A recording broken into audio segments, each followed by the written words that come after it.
بسم اللہ الرحمن الرحیم. السلام علیکم. سیاست ٹونائٹ کے آج کے پروگرام کے ساتھ میں ہوں شمائلہ چودھری. ہمارے آج کے ایجنڈا میں شامل ہے وزیر اعظم محمد شہباز شریف کی کاوشیں، پاکستان کی کریڈٹ ریٹنگ میں مزید بہتری، فیلڈ مارشل کا دورہ چین، سیاسی و عسکری قیادت سے ملاقاتیں، ملک بھر میں کلاؤڈ برسٹ، بارشیں، سیلاب، نقصانات. اس پر ماہرانہ رائے دیں گے رضوان رضی، امین حفیظ اور جواد فیضی صاحب. السلام علیکم جی آپ تینوں کو. وعلیکم السلام ورحمۃ اللہ وبرکاتہ. رضی دادا، ویسے تو آپ کو جمعہ مبارک. سب سے پہلے میں اپنی روایت قائم رکھوں گی. دوسری بات یہ ہے، اچھی خبر ہے، خوشی خبر ہے، لیکن میں اس کے بارے میں پہلے سمجھنا چاہتی ہوں کہ میرے ناظرین بھی سمجھ لیں. کریڈٹ ریٹنگ جو ہے وہ پاکستان کی وہ بہتر ہوئی ہے. پہلی بات ہے کہ وہ ہوتی کیا ہے، کیونکہ یہ لائن تو ہم نے پڑھ لی، لفظ بھی پڑھ لیا، باتیں بھی ہم نے سن لی، CCC+ سے B- میں آ گئے. اور یہ پہلے تو ہوتی کیا ہے، پھر اس کا عام عوام کو کیا اور کتنا فائدہ. دیکھیے بات یہ ہے، کریڈٹ نکلا ہے، کریڈٹ ریٹنگ نکلی ہے کریڈیبلٹی سے. ٹھیک ہے. کریڈٹ ریٹنگ یعنی کہ ان کے ساتھ لین دین کرنا کتنا محفوظ ہے پاکستان کے ساتھ، یہ ایک ادارہ اسیس کرتا ہے. اور مختلف چیزوں کی کریڈٹ ریٹنگ ہوتی ہے، جیسے بینکوں کی کریڈٹ ریٹنگ الگ ہوتی ہے کہ پاکستان کا بینکنگ سیکٹر کیسا ہے، کیا اس کے ذریعے آپ LC کھول کے تو محفوظ تصور کر سکتے ہیں اپنے آپ کو، اور یہ پوری دنیا کو بتایا جاتا ہے. صحیح. ٹھیک ہے.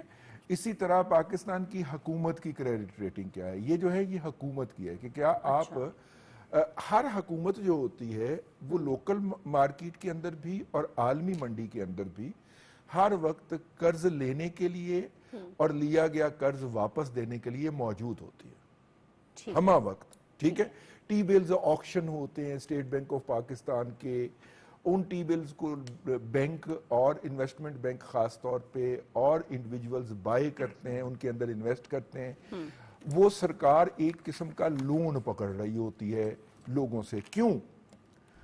کیونکہ ٹیکس تو مسلسل آ رہا ہے نا. ٹھیک ہے.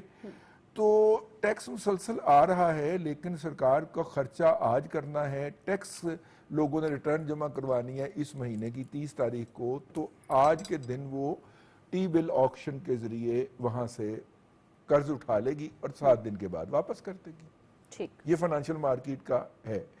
اب اس فائنینشل مارکیٹ میں آپ کا انٹرسٹ ریٹ چارج ہوگا 2%، 4% یا 14%. اس بات کا ڈٹرمن ہوتا ہے آپ کی کریڈیبلٹی کے اوپر کہ آپ واپس کرنے کی کتنی صلاحیت رکھتے ہیں. ٹھیک ہے.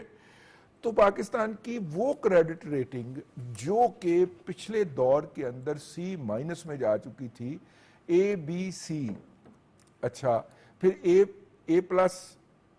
A-، B+، B-، C+، C-، پھر A+، بھی ہو سکتا ہے، C+ میں تھی، A+ بھی ہو سکتا ہے. تو ہم C+ میں، CC- میں تھے. ٹھیک ہے. پھر ہم CC+ میں ہوئے، پھر ہم اب B- میں ہو گئے. ٹھیک ہے. لیکن ایک اوپر ہم آ گئے، اب ہم B+ میں جائیں گے. ٹھیک ہے.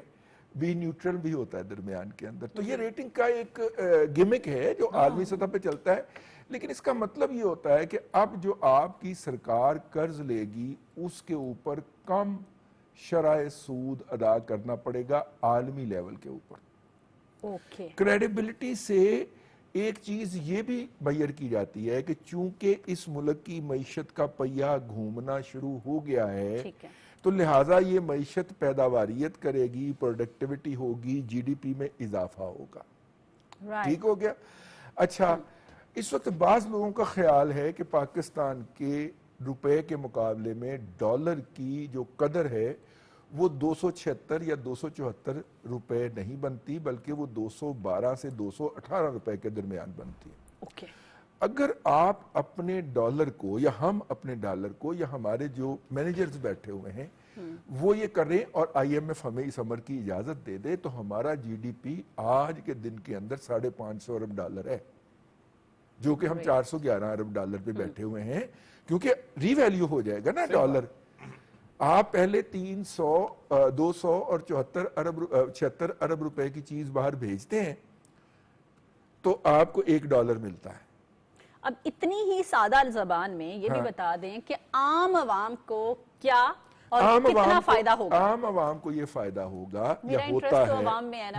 میں وہی عرض کر رہا ہوں، عام عوام کو یہ فائدہ ہوتا ہے کہ جو ہم نے سود کی مد میں اگر 100 ارب روپیہ ادا کرنا ہے تو اب ہمیں وہ 90 ارب روپیہ دینا پڑے گا، 10 ارب روپے کی بچت ہوگی۔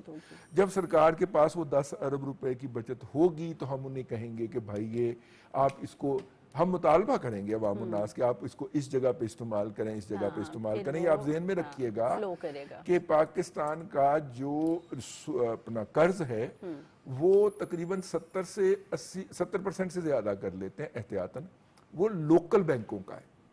تو جب آپ لوکل بینکوں کو جو آپ نے قرض ادا کرنا ہے اور سود ادا کرنا ہے اس میں 1% کمی کرتے تھے تو جو سود کی مد میں ان کو پیسے جا رہے تھے اس میں 550 روپے آپ کے بچ جاتے تھے۔ تو آپ انتہائی عقل مند آدمی ہیں، شمائلہ چودھری بہت عقل مند ہے، یہ شرح سود کو 21% سے کم کر کے لے آئی ہے 11% کے اوپر، یعنی کہ آپ نے تقریباً اب آپ $550 ملین کو ضرب دے لیجئے 10 کے ساتھ، ٹھیک ہے، یہ تقریباً $5.5 ارب بنتا ہے۔ اور یہ پچھلے 1 سال کے اندر یا پچھلے 2 سال کے اندر شہباز شریف صاحب نے یا ان کے وزیر خزانہ نے یہ بچت کی ہے۔ ماشاءاللہ سود جا رہا ہے، ہمارے قرضے بھی وہیں وہ پہ، سوشل میڈیا پہ قرضوں کی پرائم واپسی منسٹر کے بارے میں پتہ کیا لکھتے ہیں؟ وہ کہتے ہیں یہ بندہ رک نہیں رہا۔ ٹھیک ہے، تو یہ جو بچت ہوئی ہے، شہباز شریف کے بارے میں کہتے ہیں کہ یہ بندہ رک نہیں رہا۔ $5.5 ارب کی بات کر رہا ہوں، سعد نام ہے شاید ہمارے دوست کا، تقریباً کوئی $550 ملین کی بچت ہوتی ہے تو ہاں 10 سے ضرب دے لیں تو $5.5 ارب ہی بنتا ہے۔ محنت اور کام پھر نظر بھی آ رہا ہے۔ امین صاحب، معیشت کی بہتری کے لیے، مزید بہتری کے لیے سیاسی استحکام ہونا کتنا ضروری ہے آپ کے خیال سے؟ شمائلہ میں آپ کو ایک بات بتاؤں، آج کل سیاسی استحکام نہیں، آج کل تو گوشت پہ آئے۔ یہ بڑا شیطان ہے جس کا نام رضی دادا ہے نا، یہ اپنا ڈیٹا بیان کر دیتا ہے پورا۔ ابھی جواز فیضی صاحب کی بھی باری آنے والی ہے، وہ انتظار میں ہے۔ جواز فیضی صاحب سبزی خور ہیں۔ تو بات یہ ہے کہ یہ آپ نے بڑا اچھا سوال کیا ہے۔ تو اصل میں ایک بات ہوتی ہے ڈیٹا، جس کو لفظ جو اعداد و شمار کہتے ہیں، جس کو اپوزیشن اور جو ہمارے جو ہے نا وہ پی ٹی آئی والے وہ اس کو کہتے ہیں کہ جی یہ الفاظوں کا وہ کیا ہے جی، گورکھ دندہ، گورکھ دندہ، یہ وہ ہے۔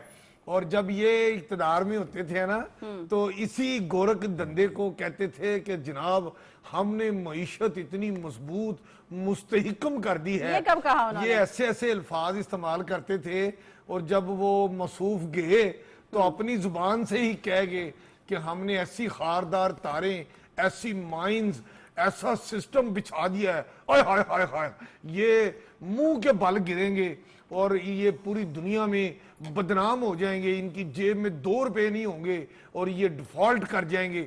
مطلب اس طرح کی باتیں وہ کر کے گئے جو اپنے دور اقتدار میں کہتے تھے کہ ہم نے سرنگے بچھا دیے ہیں، ڈیفالٹ کر گیا، بتا نہیں رہے۔ تو اب میں آپ کو بتاؤں، یہ جو بات ہو رہی ہے نا کہ رضی دادا نے جتنی اعداد و شمار بتائے ہیں، جو بات یہ ہے کہ جب آپ کی مسلسل پالیسیوں کا ایک تسلسل ہوتا ہے، آپ کی کریڈیبلٹی بہتر ہوتی ہے، تو بین الاقوامی سطح پر جو سرمایہ کار ہیں، جو انویسٹرز ہیں، وہ آپ کی اس کریڈیبلٹی کو واچ کر رہے ہوتے ہیں، جس کو کہتے ہیں نا جمالہ کری نگاہ رکھی ہوئی ہے۔ تو پاکستان کے اوپر نا بڑے لوگوں نے کری نگاہ رکھی ہوئی ہے، لیکن ان کو پتہ نہیں ہے کہ ادھر سپیڈ، شباش سپیڈ جو ہے نا وہ اب وزیر اعلیٰ نہیں ہے، وزیر اعظم ہے۔ ان ساری چیزوں کا جب آپ یہ سمجھیں کہ آپ پیسے بچا رہے ہوتے ہیں ادھر سے، جب وہ اکٹھے ہوتے ہیں تو پھر کیا ہوتا ہے؟ پھر حکومت اسی سرمایہ سے جو اس نے، جیسے شمائلہ آپ کو پتہ ہے، آپ ایک لڑکی ہو، جب ایک جو ہوتا ہے نا بیوی ہیں، جو امی ہوتی ہیں، جب وہ پیسے بچا لیتی ہے نا، ادھر مد سے ادھر سے نکالے ادھر رکھے، جب وہ سیونگ کر لیتی ہے نا، اس کے پاس پیسے زیادہ آ جاتے ہیں، تو وہ پھر اپنے بچوں کے لیے اچھی تعلیم کا اہتمام کرتی ہے, اپنے بچوں کے صحت کا خیال رکھتی ہے, ان کے لیے گھر بار بناتی ہے, اور اگر بچے جوان ہو جائیں تو شادیاں بھی کر دیتی ہے.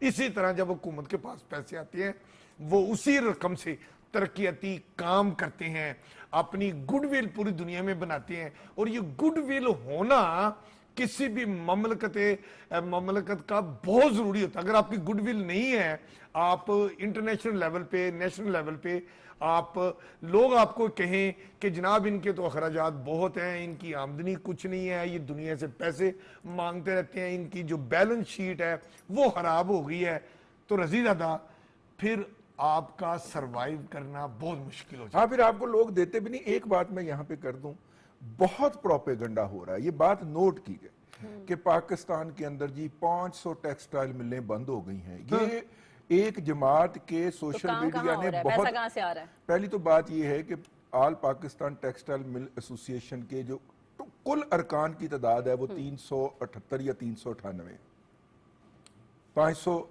تو اس کے ٹوٹل ممبر ہی نہیں ہے. پہلی بات. دوسری بات یہ ہے کہ جون 30 کا ڈیٹا ہمیں بتاتا ہے کہ پاکستان سے ٹیکسٹائل کی ایکسپورٹ کے اندر 1 ارب 13 کروڑ ڈالر کا اضافہ ہوا ہے. بھئی اگر ملیں بند ہو گئی ہیں تو یہ ٹیکسٹائل کے نام کے اوپر ایکسپورٹ کیا ہوا ہے؟ کیا ہو؟ آپ 1 ارب 1.25 ارب ڈالر تقریباً آپ نے اپنی ایکسپورٹس کے اندر اضافہ کیا نا, برآمدات کے اندر آپ نے اضافہ کیا. تو اگر آپ نے اضافہ کیا ہے, اس کا مطلب یہ ہے کہ جو نہ صرف کہ جو ملیں چل رہی تھیں وہ چل رہی ہیں, بلکہ اگر کوئی بندش کا شکار تھی کسی نہ کسی وجہ سے تو وہ بھی بحال ہوئی ہے. تبھی آپ 1 ارب 13 کروڑ ڈالر کا زیادہ ایکسپورٹ کر جب پائے کوئی ہیں. ترقی کر رہا ہوتا ہے نا, جی تو پھر لوگ جو ہے اسی پہ ہی پروپیگنڈا کرتے ہیں, اسی سے ہی حسد میں کہ ہم تو کر نہیں سکے. اب ملک ترقی کر رہا تھا, اب ان کو اور تو کوئی سمجھ نہیں آ رہی. پھر وہ کہتے ہیں کہ کہاں پہ بنے گا؟ اب یہ دیکھیں نا ڈیٹا, ہم کامیاب ہو گئے. شمائلہ دیکھیں ڈیٹا, صاحب کی طرف جانا ہے میں نے. 3 لائنوں کا ڈیٹا ایک دے دوں جس سے آپ دیکھیں آپ کی معیشت بہتر ہو رہی ہے, دنیا میں آپ نیک نامی کما رہے ہیں. زر مبادلہ کے ذخائر پاکستان کے 20.5 ارب ڈالر ہو گئے, یہ ریکارڈ کی بات ہے. مہنگائی کی شرح 4.5 جو ہے فیصد کم ہو گئی ہے, 4.5% پہ آ گئی ہے, اور شرح سود 11% جو ہے وہ کم ہوا ہے. اور ہماری ترسیلات زر جس پہ بانی دعویٰ کیا کرتے تھے, اب یہ دیکھیں ترسیلات زر 38 ارب سے بھی امین صاحب بالکل صحیح کہا آپ نے, یہ ڈیٹا تو ہمارے سامنے ہے ہی ہے. فیضی صاحب آپ ہیں, میں بھی ہوں, باتیں ہماری آپ نے ساری سن لی. ہم بات کر رہے تھے, سہیل احمد صاحب ہمیشہ ایک ڈائلاگز بولتے ہوتے ہیں, وہ ہم نے ابھی کوٹ کیا پرائم منسٹر صاحب کی کام کی سپیڈ کو لے کے کہ کچھ بھی ہو, تھکیں, نیند آئے, بیماری ہو, کچھ بھی ہو, رکنا نہیں ہے. یہ تو بالکل ویسے ہی چل رہا ہے. اگر سیاسی استحکام کی بات کر رہے تھے کہ اگر وہ بھی حالات بہتر ہوتے تو معیشت اور بہتر ہوتی. تو معیشت میں تو ترقی ہو رہی ہے, لیکن ایک جماعت ہے جس سے یہ ہضم نہیں ہو رہی. دیکھیے, میں کچھ معروضات اس طرح پیش کروں گا کہ جس طرح ابھی کہا گیا کہ سوشل میڈیم پہ جس طرح اینٹی پاکستان اور پاکستان میں ایک مایوسی پھیلانے کی باتیں کی جاتی ہیں, اسی طرح آپ کو یاد ہوگا جب بارودی سرنگیں بچھانے والے چلے گئے اور پھر ریڈ لائن قرار دے رہے تھے اور فلاں ہے تو پاکستان ہے, ایسے بھی جملے کہے جا رہے تھے, تب شہباز شریف صاحب نے جب یہ کہا تھا نا, اس پہ بھی بڑا انہوں نے اپنے والوں بڑا طنز و مزاق کیا. جب انہوں نے کہا تھا جب ہم کہیں جاتے ہیں تو وہ سمجھتے ہیں کہ شاید ہم کوئی قرض لینے آ گئے ہیں. نہیں, ہم یہ کہہ رہے ہیں پوری دنیا کو کہ ہمیں قرض نہیں چاہیے, ہمیں انویسٹمنٹ چاہیے, کاروبار کیجئے, پاکستان میں جو مواقع ہیں ان سے فائدہ اٹھائیے, ہمیں بھی فائدہ ہو, آپ کو بھی فائدہ ہو, اور پوری دنیا میں ایسے ہی ہوتا ہے. لہٰذا وہ جو آگ لگی بعض طرفین کی طرف اور طرفین کی طرف, اس میں ہندوستان ہو, اس میں مخصوص کوئی جماعت ہو یا کوئی گروہ ہو یا دہشت گردوں کا کوئی طبقہ ہو, فتنۃ الہندوستان کے لوگ ہو, تو ان کی جان پہ بن گئی کہ یہ اپنے